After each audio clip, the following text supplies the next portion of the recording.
What's going on, you guys? TBR here, back yet again with another video. In today's video, we are going to be bringing you guys another movie review, but this time we are going to be bringing you a very special review because this is easily my most anticipated film of 2022. If you guys can't tell by looking behind me, I'm quite the fan. That's right, you guys. In today's video, we are going to be talking about The Batman. I'm going to be giving you guys all of my thoughts and opinions on this film as I was able to see it over opening weekend this past weekend. There will not be any spoilers in this video, so if you haven't seen the film yet, you are safe to listen to everything in this video. I promise I won't spoil anything. But before we go ahead and get into all of that and more, make sure if you guys haven't already done so, you smash that like button and subscribe, and you already know what time it is. Cue the intro.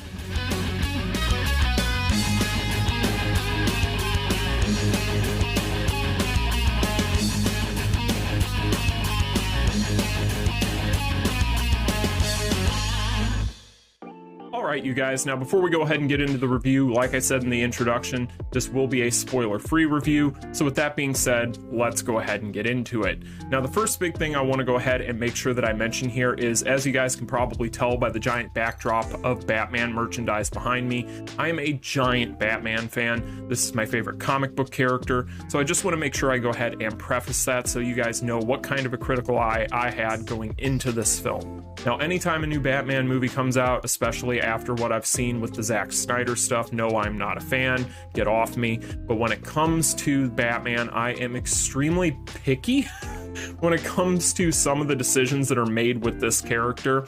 At this point, when it comes to Batman, I've pretty much liked more than I've disliked when it comes to the overall iterations over the years for the character.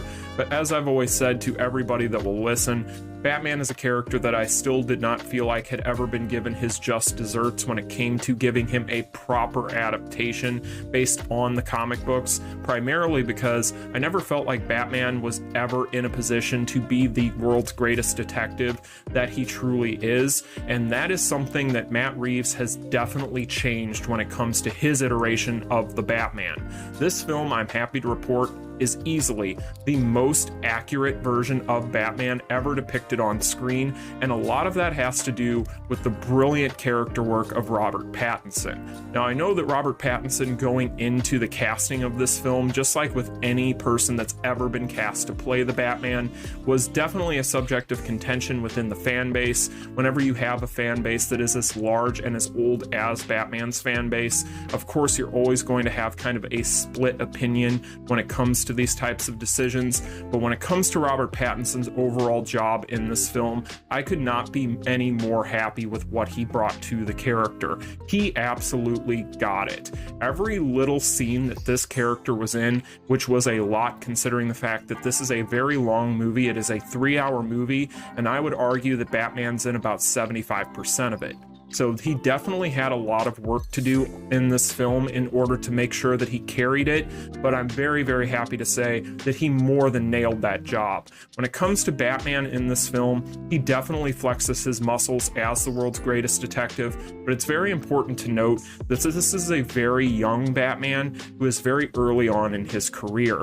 We get it established very early on through some of the overture and the narrative from Batman himself, because Robert Pattinson is also pulling double duty in this film. Not only is he playing Batman / Bruce Wayne, but he is also doing a lot of narration throughout the film, which definitely gives this film a very comic book feel.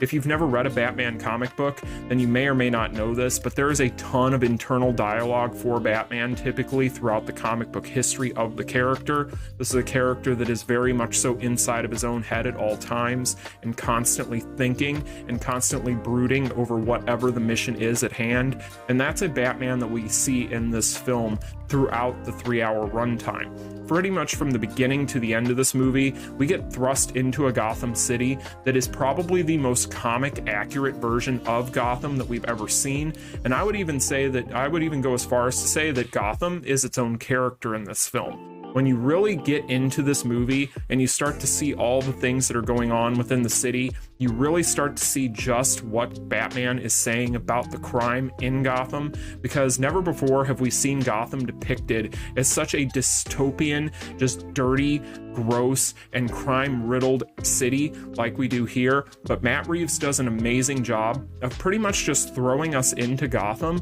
with it already established, having all these characters and all these players doing all these different things. And never in this film did I feel like I was lost. Being that I'm a huge Batman comic fan, you could definitely tell that Matt Reeves didn't feel like he needed to hold anybody's hands. That's pretty much evident from the fact that we don't end up having to sit through a crime alley scene where we get the deaths of Martha and Thomas Wayne again. Instead, we don't get any origin to anything, and we're pretty much just tossed into a Batman film. And that, I think, works for this movie.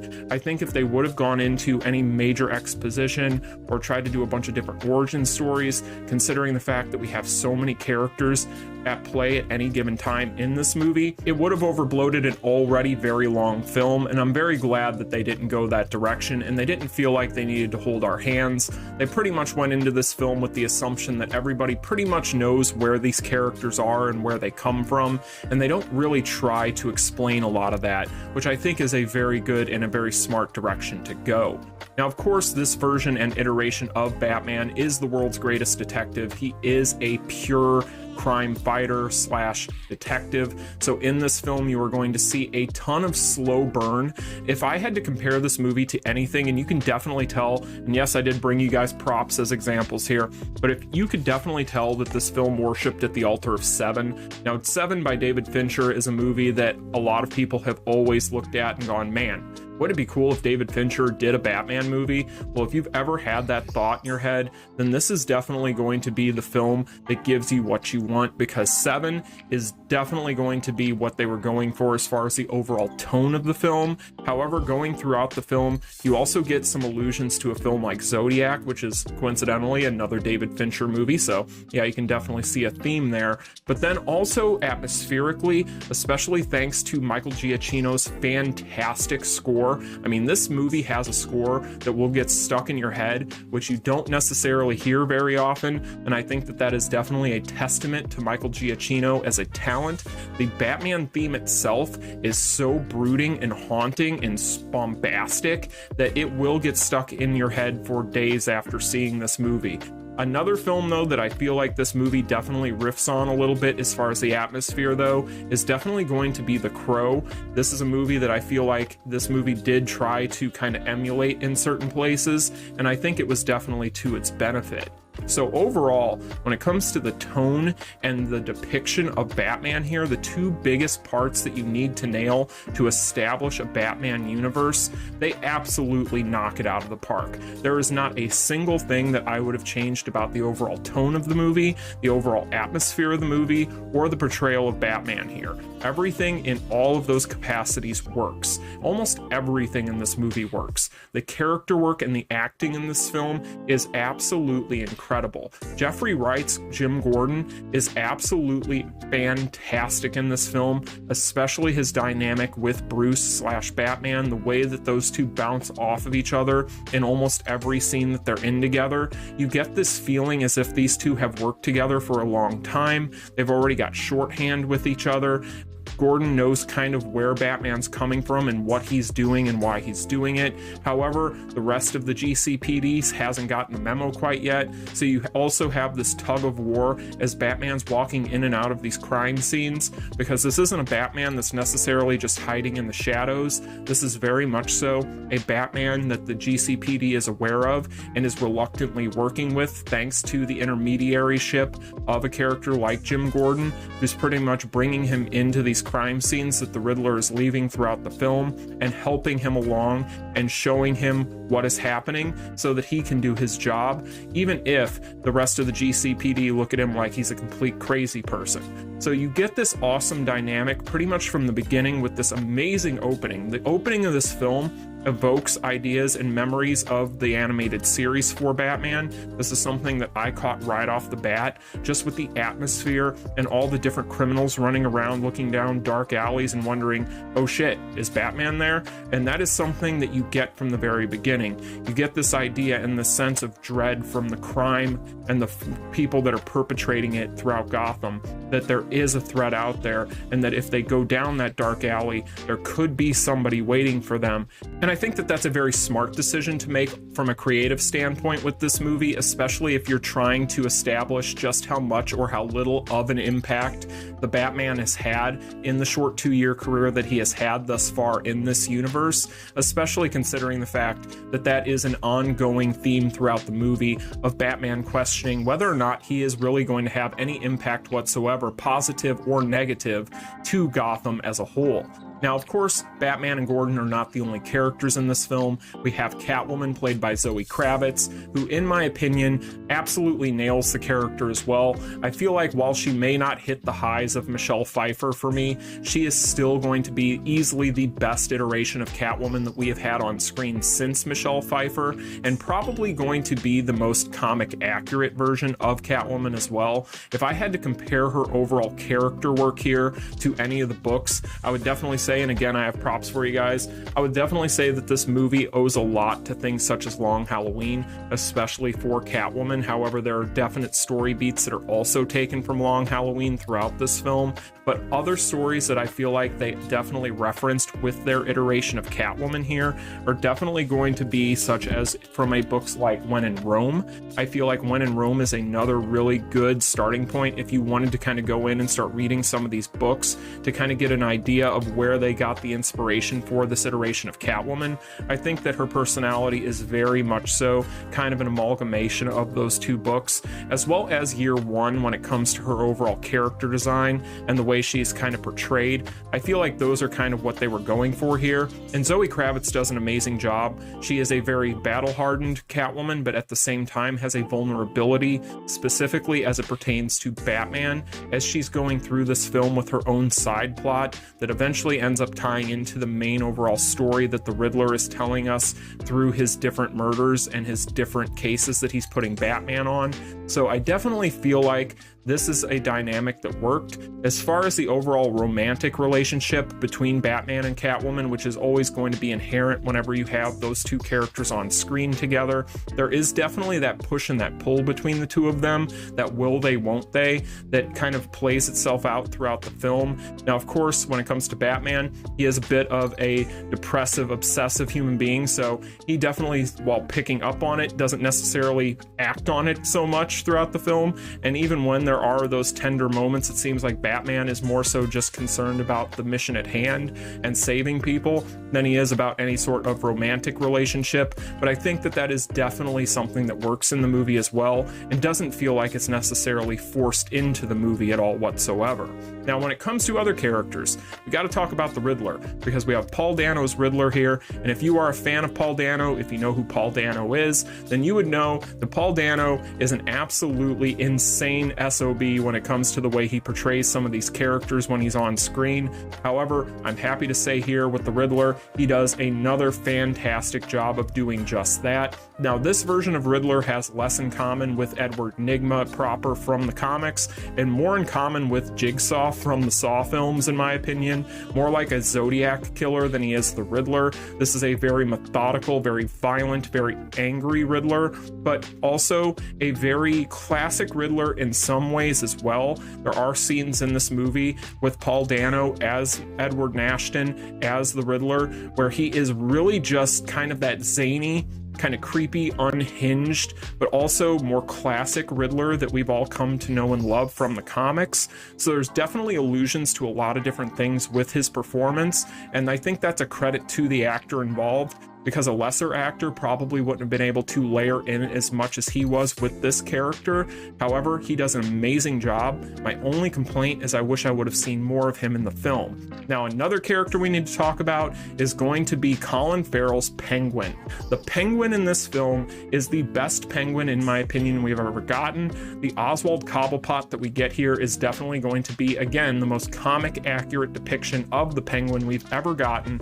And when it comes to his depiction of this character. He is absolutely all in. You would not be able to tell that this was Colin Farrell unless somebody told you, and that is a testament to the team on the makeup, as well as Colin Farrell's talent as an actor. Every scene he is in is phenomenal, and he makes me go absolutely gaga over the idea of seeing a Penguin HBO series, which is apparently reportedly in development as a spin-off from this movie. Now, other characters are going to be in here as well. We're of course going to have Falcone. We're going to have other characters as well that are going to be kind of in and out of the film. We of course have Alfred in this movie as well, played by Andy Serkis. Now, Alfred, unfortunately, for the short time he is in the film, is absolutely awesome. However, we don't get to see a lot of him, so kind of like what I said with the Riddler, I would have liked to have seen more of him in this movie. However, it's one of those things where they only had so much time to dedicate to all these different things that they were trying to do, so I can definitely see why there wasn't more Alfred here, but I would have definitely liked to have seen more of him. So as you guys can probably tell then, all of the character work in this film, all the acting, all of the portrayals and the depictions of these characters absolutely landed for me. However, that isn't to say that everything about this movie is perfect. This movie has one major flaw, and that is going to be the overall runtime. Now, I don't mind having to sit through a 3-hour movie, especially a 3-hour-long Batman movie. However, the problem that I have with this film, and you guys will kind of notice this when you go see it yourselves probably, there is a part of the third act, probably I would say the last 30 minutes of the film, that don't really necessarily feel like they need to be there. There's a very established point towards the end of the film when all the various plot points going on in the movie seem like they kind of end themselves in a climactic way that seems natural for them to end themselves, and then you get this scene that kind of opens the film up into an entirely different place than it was going throughout the rest of the film, and it adds on another 30 minutes for a side plot that you really didn't see coming. And while that side plot isn't necessarily anything bad, and it is actually a side plot that's directly lifted from another comic, which I won't name here so that way I don't spoil anything if you've read the books.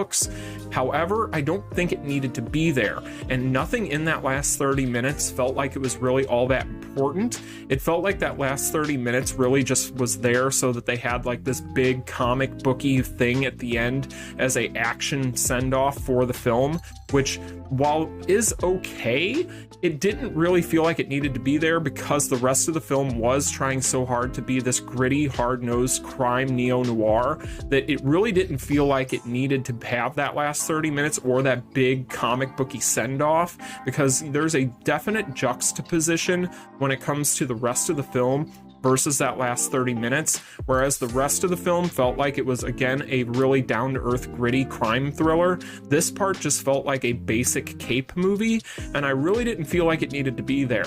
And there is a cameo scene in that last 30 minutes that honestly was so weak, I would have preferred that it not be there. Now, I get what they were going for. It's kind of like an Easter egg scene. It almost feels like it could have been like an after-credits scene, and I know why they didn't do it as an after-credits scene, because they're not really planning on going anywhere with it. At least that's what Matt Reeves has said. But at the same time, if you weren't planning on going anywhere with it, and you aren't planning on doing much with that plot point, then why have it there in the first place? It just felt like it was crammed in for no reason, and I really didn't feel like it needed to be there, especially considering the fact that that movie was already pretty long as it was. But really, that's kind of a nitpick, because nothing in that last 30 minutes is, off-putting. In fact, there's definitely some references and some allusions to things that could be important going into a sequel, which maybe that's what they were going for with that last 30 minutes, was trying to just set up a sequel after they had ended most of the plot points that they had established throughout the rest of the film with that previous act. But at the same time, I would have liked to have seen a little bit more shaved off the ending, especially if they were going to open it up in such a huge way and add in such a huge moment and have kind of this big bombastic ending that they were trying to kind of rush towards there at the end of the film. So with that being said, though, that's really my biggest gripe. I don't have any other major critiques or issues with this movie. Surprisingly, this movie is absolutely incredible. In fact, I would go so far as to say, while I'm not going to rank this amongst the other Batman movies, I'm going to tell you guys, this is probably easily my favorite version of Batman I've ever seen. This is the most comic accurate version of Batman you're ever going to see. This is a version of Batman that if you are a fan of the detective side of Batman, which again has been extremely overlooked throughout the mythos of the films, then this is going to be the Batman for you. I feel like if you're a Batman comic book fan, you can't walk out of this movie and not have enjoyed something from it, and I think that's where the strength of this movie lies. It lies in the fact that it doesn't hold your hand. It's a film that feels like it is made by fans for fans, and if you're a fan of any of these characters from the comics, you're absolutely going to fall in love with this movie, I get the feeling, and at least you're going to enjoy it. So overall, the Batman to me is an absolute win. I think that this is the Batman movie I have been waiting for years. This is the version of Batman that I have longed for, and I could not be happier with Robert Pattinson in this role. I cannot wait to see more from him as the Batman, and I have been thinking about this for the past 2 days since I saw this movie. All I want to do is see more Robert Pattinson as Batman. So at the end of the day, you guys, the Batman, that is the review. That is as much as I can tell you without getting into spoilers. Again, I don't want to spoil you guys because the film's only been out for a few days. This movie, I could easily give an 8 out of 10 if I really wanted to, or a 4 out of 5 if I wanted to. But honestly, you guys, I think that this movie for me is a 9 out of 10. I think that's where I'm going to go with it. This movie is one of those things that comes along for fans very rarely. A film that galvanizes the fan base around it and makes people go and look at it and go, you know what? This is Batman. This is what I wanted to see. And that is what I wanted out of a Batman film since I was a kid, really. Like, there are points of it that I feel like they could have cut out. There's things in it they could have done better at the end. But at the same time, even that is a bit of a nitpick. So at the end of the day, you guys, the Batman's a 9 out of 10 for me. I could go an 8, like I said, because there are definitely issues with the pacing of the film towards the end. I feel like it gets a little overbloated in the last act, but at the same time, it's a phenomenal film, and I cannot recommend it any more highly. But anyway, you guys, what say you? Let me know in the comment section down below if you've seen The Batman. What did you think of it? Did you enjoy it as much as I did? Did you not enjoy it at all? Let me know in the comment section, but I hope you all enjoyed this review. If you did, smash that like button and subscribe, and I'll see you all in the next one. Peace.